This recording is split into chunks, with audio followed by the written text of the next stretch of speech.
Good morning, Bucknutters. Welcome to the Bucknuts Morning Five here on Wednesday, April 21st, 2021. I am Dave Biddle. I am joined by Matt Baxendell.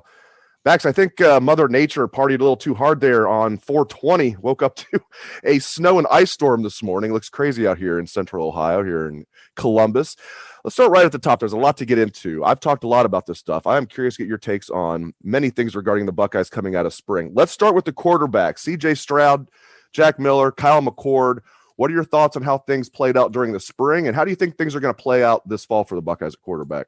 Well, to be honest, I don't envy the position Jack Miller's in, because it appears to me that C.J. Stroud is the guy right now. Like Ryan Day won't say that, right? And he said, in fact, before the spring game, we are not picking a quarterback today, blah, blah, blah, blah, blah.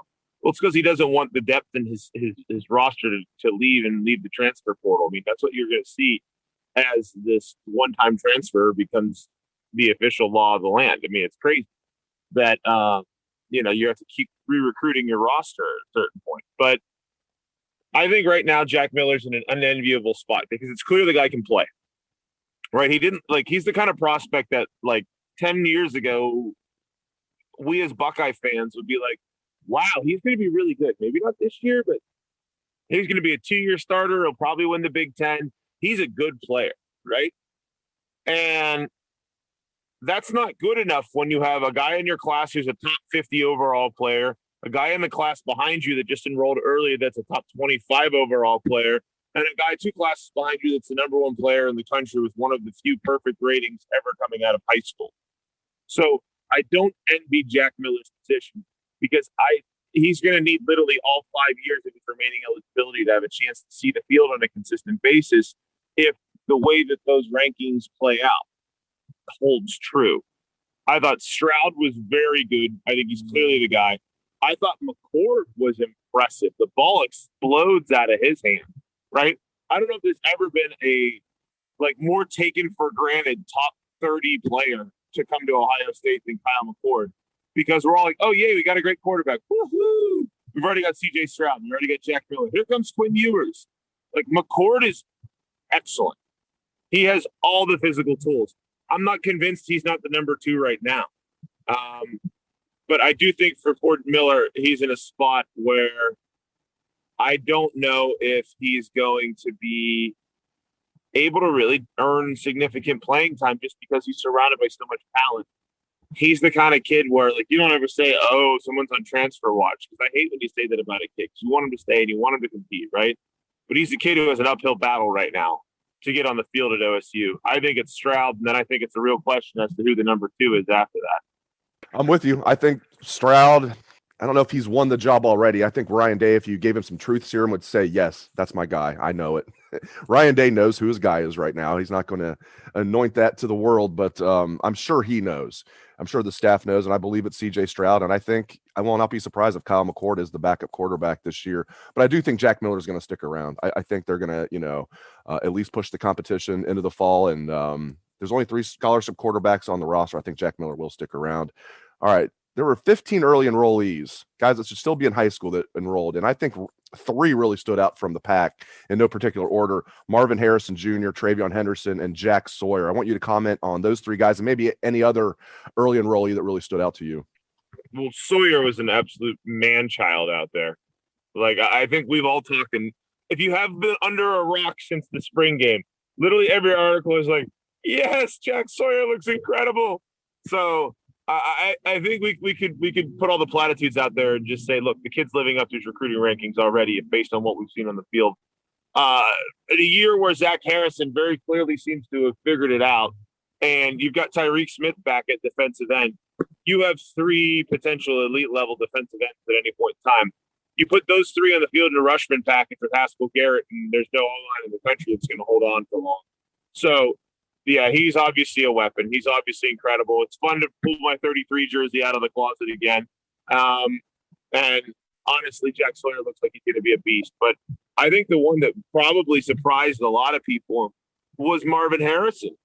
And not that we should be surprised that somebody named Marvin Harrison, because his dad is, yes, that Marvin Harrison is an athletic specimen. He's used to catching passes from elite quarterbacks, having played with Kyle McCord. But I didn't realize he had grown 2 inches since we had last seen him. He looks like he went from 6'2" to 6'4", and he looks like a totally different, dangerous player than we saw in his film because of that extra length he had. So he's a guy who, if he had been 6'4" the whole time through high school, might have been up there challenging for the top receiver in the country from the recruiting ranking. He was a guy who was already in the top, I believe, 50. So it's not like he was a low-rated recruit in the first place, just an elite-level recruit in his own right. That was before he sort of skirted into ideal natural size. So that's a really exciting one to see. And I think he's a guy who, I don't know where all the reps are going to go at receiver at this point. It's not like you're going to take Wilson and Olave off the field, but you have all these other guys that are like, yeah, he needs to be on the field. Jamison Williams, JSN. You got Harrison after this spring game. You're like, wow, and we've heard it all spring. So, and that doesn't include guys like Julian Fleming. It doesn't include guys like Emeka Buka, who looked good in his own right. He had one catch in the spring game, like Buka did, where he's running to his right and the ball's way behind him, and he literally turns himself around Calvin Johnson style and snagged it. And I was always told the knock on him was his hands, not on that play. So, those guys were impressive. And then there's TreVeyon Henderson, who you mentioned, who at this point, I expect Henderson to get a lot of touches as the season moves forward. And I think this year's version of Pup Borland or JT Barrett's going to be Master T. That's the one that the fan base is going to look at and go, he's a solid player, but we can probably do better. And there's going to be a lot of people who say, trust the coaches, veteran experience. It's going to be the same argument we had with Barrett and Borland, which is who we have is pretty good. And then the other half of it's going to say, yeah, but what we have behind him is probably better. And that's what it's looking like for poor Master Teague right now, who's a totally serviceable running back, but has some flaws in his game that are noticeable enough that you go, well, Meatball Williams and TreVeyon Henderson probably have more of an upside. And that upside might be here quicker if we give them more reps. So, I think those were sort of the true freshman standouts that are the early enrollees, if you will. But honestly, this is going to be another sort of freak level class where I wouldn't be surprised if you saw a couple more kids start to work their way forward, because let's face it, we already talked about Kyle McCord as well. He's another one who looked excellent. And if you're Ohio State under Ryan Day, I think one thing you can be sure of is you're going to be bringing in elite receivers and elite quarterbacks virtually every year. It's quickly becoming quarterback U, which is crazy considering, there were good quarterbacks at Ohio State, but never ones that were like elite, that were like every year first round quarterbacks.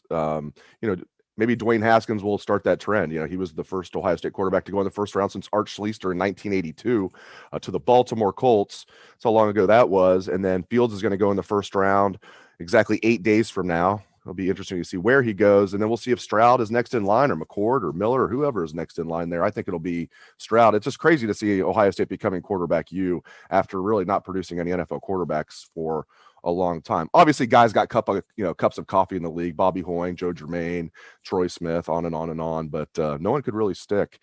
All right. One thing about spring that I was really curious to see, Bax, was which unproven corners were going to step up. Not necessarily young corners, although a lot of them are young, but unproven guys. Tyreek Johnson's entering his 4th year, former 5-star recruit. He's unproven. Can he step up as a 4th-year junior?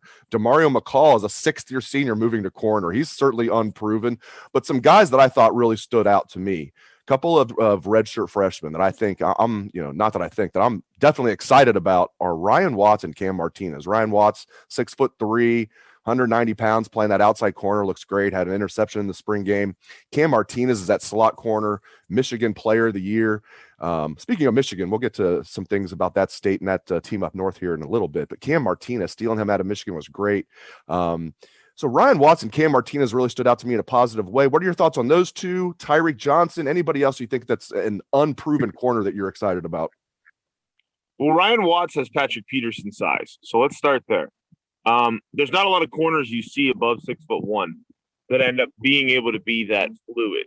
So he is extremely exciting to me because he moved really well despite his size. You can tell that he's a big corner who doesn't seem to lose a lot of the mobility that you would think you would when you get to a certain size. Like, that's why you see your corners that are 5'9" through 6 foot usually, because it's hard to turn and go with these receivers. So the receivers usually have a height advantage, but the corners usually on them like a glove. You got like Watts, who's 6'3" and can do it. That's a scary proposition. So he, to me, of all the young corners, is the one I walked away by a mile the most excited about because of that size and the ability that he shows athletic. So Ryan Watts to me is right my front runner right now to be opposite Sevyn Banks to start the year as one of the starting two corners. But there's a bunch of other guys that I think was interesting to see. Tyreek Johnson, I don't know what to think of him at this point. This guy was a top 50 player. He was a 5-star guy and just hasn't really done much since he's been at OSU. You know, and it's one of those things like, Coop used to say, if the pup's going to bite, it's going to bite young. I don't know if there's a bite there or not, but we'll see. You never know. Some guys, the light bulb comes on later than others. It was fun seeing DeMario McCall out there. You could tell he's very new at the corner position. There was one play early where he turned around. He was like, "Oh crap, the ball!" Like, you could see it. Like, he was in position. His athletic ability got him there, but he had trouble turning around to find it and defend it. So I think there might be something there with McCall by the fall if he keeps working. But I think he's got a ways to go too. And then Cam Martinez is a player who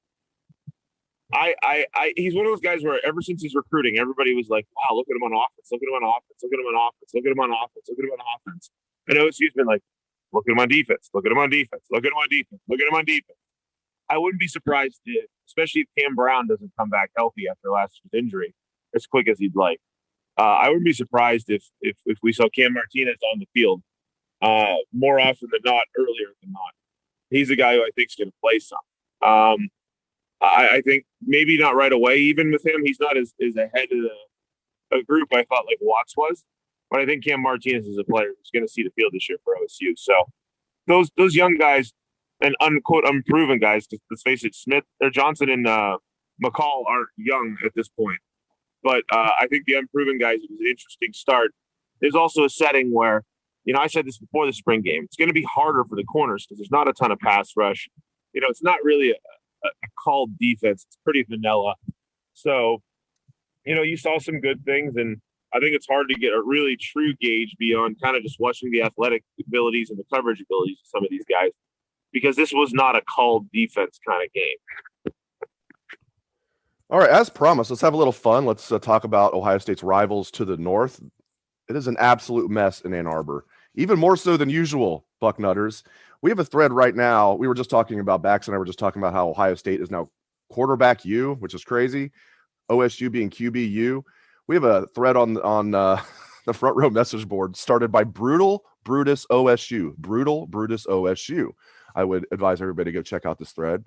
It says, Michigan is transfer portal U. Michigan is transfer portal U. Now, he spells Michigan with an X, so he didn't really say Michigan.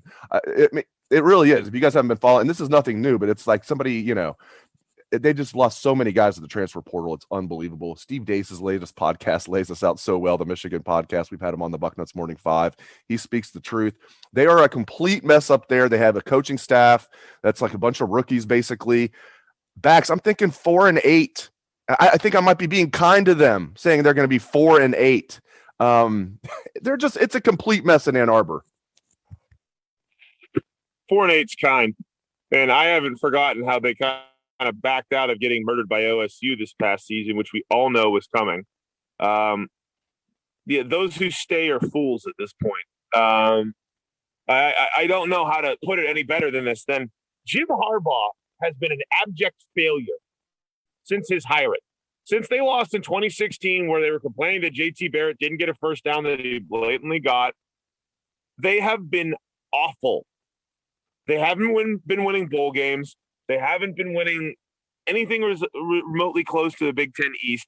And then now their program is in free fall. I think recruits are seeing through this whole Harbaugh extension that isn't really an extension. They're seeing a young staff that doesn't have any experience. It's hard to sell on to recruits. You have them talking about how great their running back room is, and I'm sitting there thinking, wait, what? Like their delusional fans still seem to think that they have anything close to the talent OSU does because some of their former players who transferred say that Michigan had enough talent. False. Wrong. Like their number 3 player in their last recruiting class couldn't even get into school. So their recruiting class, which is already miles behind OSU, got miles further behind OSU. They're a program right now that is a dumpster fire. They're a program right now that their great hope at quarterback was a reject from OSU. And I put it that bluntly because it's true. J.J. McCarthy committed to Michigan 11 days after Kyle McCord committed to Ohio State. Both were on Ryan Day's list, and Ryan Day picked McCord, plain and simple. They're a program right now that is legitimately at risk of losing on opening day to a good Western Michigan team that brings back a lot of talent. I would not be surprised whatsoever if this Michigan team was one of the worst in the conference this year, which is probably inexcusable based on the rough talent level, but is totally predictable based on the awful culture that is going on up there.